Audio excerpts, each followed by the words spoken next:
அகில பாரத இந்து மகாசபா சார்பில் மாநில துணைத் தலைவர் வன்னை கணேசன் தலைமையில் பசும்பொன் முத்துராமலிங்க தேவர் அவர்களின் 118வது ஜெயந்தி விழாவை முன்னிட்டு திருநெல்வேலி மாவட்ட அகில பாரத இந்து மகாசபா நிர்வாகிகள், பொறுப்பாளர்கள் மற்றும் உறுப்பினர்கள் அனைவரும் கலந்து கொண்டு நெல்லை சந்திப்பில் உள்ள முத்துராமலிங்க தேவர் அவர்களின் திருவுருவ சிலைக்கு மாலை அணிவித்து மரியாதை செய்யப்பட்டது.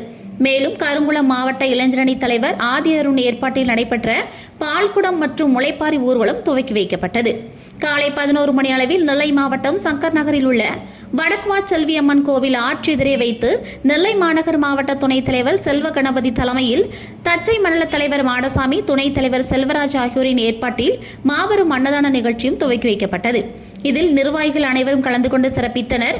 இந்த நிகழ்ச்சியில் மாநில துணைத் தலைவர் கணேசன், நெல்லை மண்டல தலைவர் சுரேஷ்குமார் ஜி, மாவட்ட தலைவர் கலைச்செல்வன், மாநகர தலைவர் செல்வம், மாவட்ட பொதுச் செயலாளர் ராஜா, மாவட்ட துணைத் தலைவர் சிவராமகிருஷ்ணன், மாவட்ட செயலாளர் கருப்பசாமி, ஆலய பாதுகாப்பு மாநகர துணைத் தலைவர் செல்வம், ராஜபதி, சுரேஷ், சுத்தமல்லி ஒன்றிய தலைவர் தங்கவேல், மாவட்ட செயலாளர் முனுசாமி, மாநகர துணைத் தலைவர் செல்வ கணபதி, தச்சை மண்டல தலைவர் மாடசாமி, பேட்டை நகர தலைவர் கோமதி சங்கர் மற்றும் நிர்வாகிகள், பொறுப்பாளர்கள் அனைவரும் கலந்து கொண்டனர். அகில பாரத இந்து மகாசபா நெல்லை கோட்ட தலைவர் சுரேஷ்குமார் நன்றி கூறினார்.